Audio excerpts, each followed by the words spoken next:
अस्सलाम वालेकुम दोस्तों, मैं नेम शुएब और आप देख रहे हैं शुएब रिएक्शन। इंडिया के अंदर जम्मू कश्मीर में इंडियन एयरबेस पर हमला हुआ।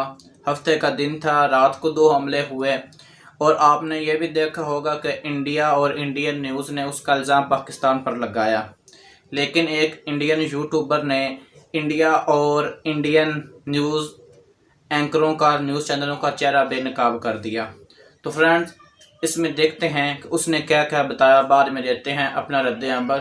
फ्रेंड्स, वीडियो शुरू करने से पहले मेरे चैनल को सब्सक्राइब करें, बेल आइकन दबाएं और लाइक करें ताकि इस तरह के मैं और वीडियो लेकर आता रहूं।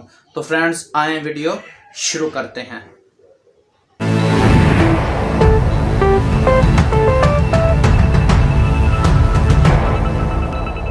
सलाम, नमस्ते, सत श्री अकाल। मैं हूं रज़ा और आप देख रहे हैं रज़ाग्राफी। दोस्तों, कश्मीर में ड्रोन हमला हुआ है। सारे अपडेट आप एनिमेशन के साथ, ये सारी तस्वीरें आप लगातार 24 घंटे से देख ही रहे होंगे, पूरे एनिमेशन के साथ, सिनेमैटिक साउंड के साथ, वीएफएक्स के साथ। लेकिन कुछ जेन्युइन सवाल हैं, वो गोदी मीडिया नहीं उठाएगा। कुछ तथ्य हैं, उसको सामने नहीं रखेगा। बहुत सारी बातें हैं, लेकिन उन सभी बातों पर कम से कम वक्त में आपसे बात करेंगे। कुछ बात है वो आपको बतानी है, कुछ सवाल हैं जो दुनिया के सामने रखने हैं और सरकार के सामने रखने हैं। हमेशा की तरह सच की तलाश करेंगे और सच जानने की कोशिश करेंगे। उम्मीद करता हूं कि आज इस रिपोर्ट को ज़रूर आप शेयर करेंगे और अपनी राय तो भैया कमेंट में ज़रूर देंगे, क्योंकि आपकी राय बेहद ज़रूरी है, क्योंकि आप ही जनता हैं, आप ही जनार्दन हैं। दोस्तों, आपको मालूम है सैटरडे की रात को 1:30 बजे करीब, आधी रात को 2 हमले हुए ड्रोन के। जी हाँ, क्वाडकोड ड्रोन काफ़ी छोटा ड्रोन होता है। इसके ज़रिए एयरफोर्स जम्मू स्टेशन पर धमाका हुआ। 2 धमाके हुए, 5-5 मिनट का गैप हुआ। पहले एक धमाका हुआ, फिर उसके बाद 5 मिनट बाद एक और धमाका हुआ। दोनों ही ये चीज़ कंफर्म है कि ये ड्रोन के ज़रिए ये हमले किए गए। ड्रोन विस्फोटक पदार्थ लेके आता है और ऊपर से छोड़ देता है। दोस्तों, जम्मू एयरफोर्स टेक्निकल एरिया के पास 2 धमाके हुए हैं। दोस्तों, इस धमाके में अल्हम्दुलिल्लाह कोई बड़ा नुकसान तो नहीं हुआ, लेकिन छत पर एक बम गिरा और दूसरा बम जमीन पर गिरा। निशाना क्या था? निशाना था एयरफोर्स के विमान और लड़ाकू हेलीकॉप्टर। दोस्तों, जम्मू कश्मीर के डीजीपी दिलबाग सिंह ने इस हमले को आतंकी हमला करार दिया। हालांकि अभी तक इसकी जांच चल रही है और इसकी पुष्टि नहीं हुई है कि यह हमला पाकिस्तान की तरफ से था या चीन की तरफ से था, या कश्मीर के किसी लड़ाकू ने कश्मीर की आज़ादी के लिए यह काम किया। यह खुद दिलबाग सिंह का, यानी जम्मू कश्मीर के डीजीपी का कहना है। दोस्तों, इस हमले के बाद एयरफोर्स में हड़कंप मच गया है।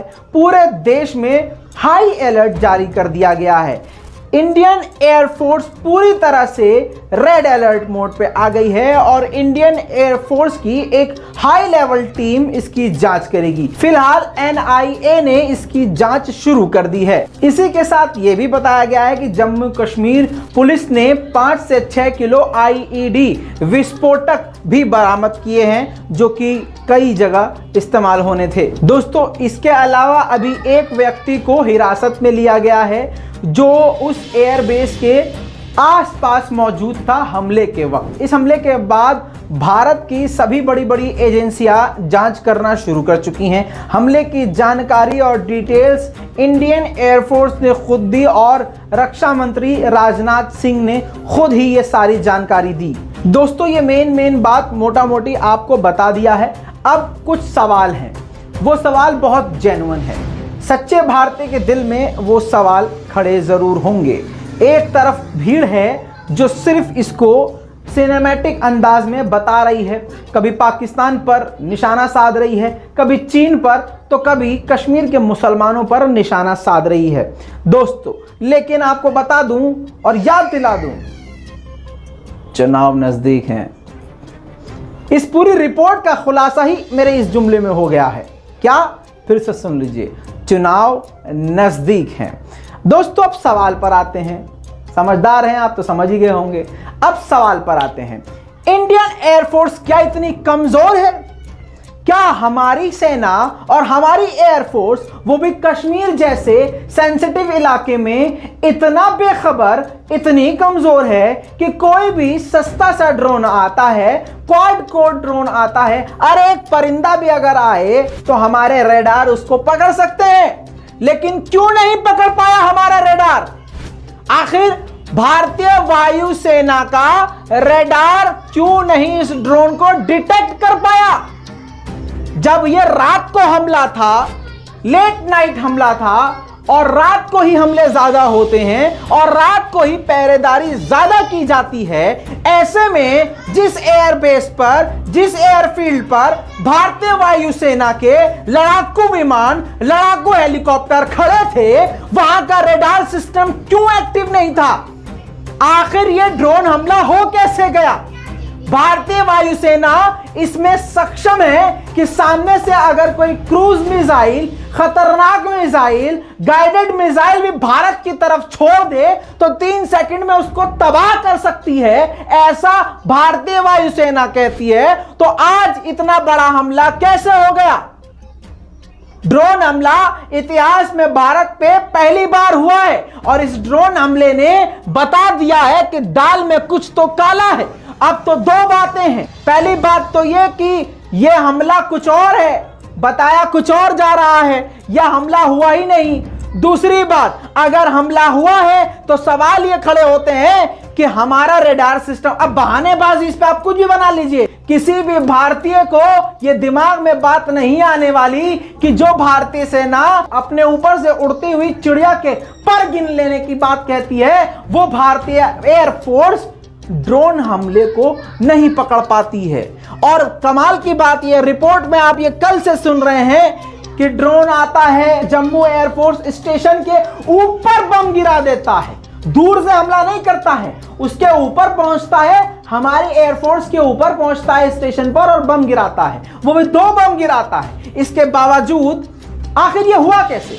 हमारा डिफेंस सिस्टम कहां गया है? ये सवाल मैं नहीं कर रहा हूं, नव भारत टाइम्स में भी ये सवाल मौजूद है, दैनिक भास्कर में भी ये सवाल मौजूद है, सभी भारतीयों के दिमाग में ये सवाल मौजूद है। दोस्तों, फिर से आपको याद दिला दूं, जो कि बहुत जरूरी है, कि भारत में चुनाव होने वाले हैं और दोस्तों आपसे गुजारिश है, मोदी जी को ही वोट दीजिएगा, कृपया करके मोदी जी को वोट दीजिएगा। फिर से याद दिला दें, देखिए इस खबर का इस चुनाव प्रचार से कोई लेना देना नहीं है, ये मेरे मन में मोदी जी का प्यार है, इसलिए हम आपसे कह रहे हैं और बार बार याद दिला रहे हैं कि देखिए चुनाव है, वोट जरूर दीजिएगा, अपना वोट खराब मत कीजिएगा, ठीक है? हर वीडियो में आपको इस तरह से हम याद दिलाते रहेंगे। दोस्तों, फिर खबर पे आते हैं। ड्रोन हमला होता है भारत में पहली बार, जिसको विफल नहीं किया गया और पकड़ा नहीं गया, डिटेक्ट नहीं किया गया। अब दोस्तों लगातार खबरें इस पर आना शुरू हो जाएंगी, कश्मीर में ये हो रहा था, कश्मीर ये कर रहे थे। अब नव भारत टाइम्स ने कई जगह तो ये भी रिपोर्ट बना दी है, कई सारी रिपोर्ट बना दी है, जिसमें कहा गया है कि यमन के हूथियों की तरह कश्मीरियों ने ड्रोन का इस्तेमाल करना शुरू कर दिया। अब सवाल ये होता है पाकिस्तान का, पाकिस्तान जहां प्यार और दोस्ती की बात कर रहा है, पाकिस्तान की खुद ही हालत खराब है, पाकिस्तान अभी ग्रे लिस्ट में शामिल है, पाकिस्तान भारत से दोस्ती का हाथ बढ़ा रहा है, कश्मीर का मुद्दा हल करना चाहता है। ऐसे में सवाल एक ये भी खड़ा होता है कि क्या पाकिस्तान ये करेगा? दूसरी बात, पाकिस्तान के अलावा अगर कोई कर सकता है तो चीन कर सकता है, और अगर चीन करेगा तो क्वाड कोड जैसे सस्ते और हल्के ड्रोन के जरिए यह हमला करके अपने ऊपर इतना बड़ा खतरा मोल ले लेगा। दोस्तों, सवाल बहुत सारे हैं, ऐसे बहुत सारे हमले भारत पर और भारतीय सेना पर और भारतीय वायुसेना पर हुए हैं। कई सारी रिपोर्ट अभी तक पेंडिंग है और अभी भी भारत के लोगों के दिल को सुकून नहीं मिला है, सेटिस्फाई नहीं हुए हैं। अभी बहुत सारे सवाल पिछले ही हमलों के बाकी हैं और एक और हमला। दोस्तों, इस रिपोर्ट के बीच में फिर से आपको याद दिला दूं कि अपना वोट बेकार मत कीजिएगा, चुनाव आने वाले हैं, वोट जरूर दीजिएगा और मोदी जी को ही वोट दीजिएगा। इस पूरी रिपोर्ट पर अपनी राय कमेंट में जरूर लिखें, लाल बटन दबा के चैनल को सब्सक्राइब जरूर करें। मैं हूं रजा, आप देख रहे हैं रजाग्राफी। जय हिंद। तो फ्रेंड्स, आपने देखा कि अगर इंडिया में कोई भी हमला होता है तो उसका इल्ज़ाम सबसे पहले पाकिस्तान पर लगाया जाता है और जो इस भाई ने बहुत अच्छी बात की कि इंडिया में चुनाव होने वाले हैं, यानी इंडिया में इलेक्शन होने वाले हैं। जब भी इलेक्शन करीब आते हैं तो इंडिया में तब कोई ना कोई धमाका हो जाता है और उसका इल्ज़ाम पाकिस्तान पर या फिर चाइना पर लगा दिया जाता है। तो फ्रेंड्स, इसमें वाज़ेह हो गया कि पाकिस्तान ने ये हमला नहीं किया और ना अभी तक वो साबित कर पाए हैं। ओके फ्रेंड्स, अपना ख्याल रखें, अपने घर का ख्याल रखें। अल्लाह हाफ़िज़।